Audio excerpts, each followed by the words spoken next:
Hello বন্ধুরা, আসসালামু আলাইকুম। আপনারা সবাই কেমন আছেন? আশা করি এই রমজানে সবাই ভালোই আছেন। আজকে আপনার ভাই এই যে দেখেন কতগুলো বাজার আনছে। সকালবেলায় সে আড়তে গেছিল,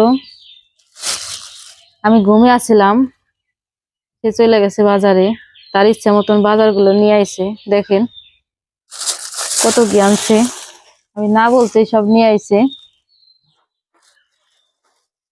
প্রথমে দেখেন খেজুর, কতগুলো খেজুর নিয়ে আইছে।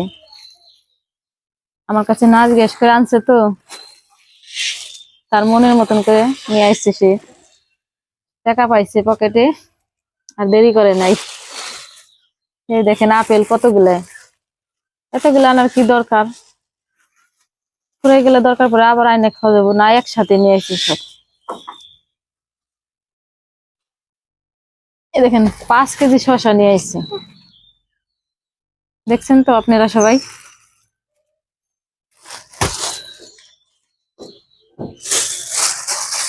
তরমুজটা না ভালো হয়েছে, কিন্তু তরমুজটা একটু বেশি বড় হয়ে গেছে, আর অনেক ভারী, মনে হয় বেশি ভালো হইব, ওজন লাগতেছে তো।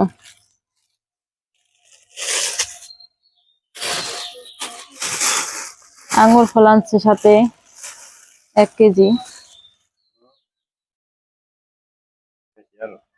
1 কেজির বেশি, 1 কেজির বেশি। আঙ্গুর ফল একটু দাম বেশি, তারপরে 1 কেজির বেশি নিয়ে আসছে সে।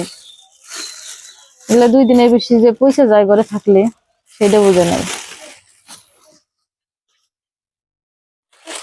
লেবু আনছে, লেবু এনে অনেক ভালো হয়েছে। লেবু দিয়ে শরবত বানাই খেলে খুবই ভালো লাগে, গরমের দিন পেরে গেছে। আনছে করল্লা, করল্লাও আয়না ভালো হয়েছে। দেখলা করল্লাও আনছে 1 কেজি। 2 কেজি মরিচ আনছে সে, দেখছেন? এত মরিচ কি লাগে? অযথায় 2 কেজি মরিচ নিয়ে আইছে না। রোজার দিনে কি বেশি জাল খাওয়া যায়? পেট পুরে না? না শুনে বাজারে গেলে এমনই পরিস্থিতি হয়। এই যে 1 কেজি আনছে ডাল, এটা এনে ভালো হয়েছে, ডিম দিয়ে বোনা করে খাওয়া যাবে না। আর আনছে যে আদা আর রসুন, এটা আমার দরকার পড়বো, এটা আনছে, এটা অসুবিধা নাই, এটা ঘরে থাকবো, নষ্ট হইব না। 1 কেজি আদা, 1 কেজি রসুন। আর আনছে এলাচ, এলাচ অনেকগুলো আনছে, এগুলোর তো অনেক দাম। ও 5 কেজি আলু না,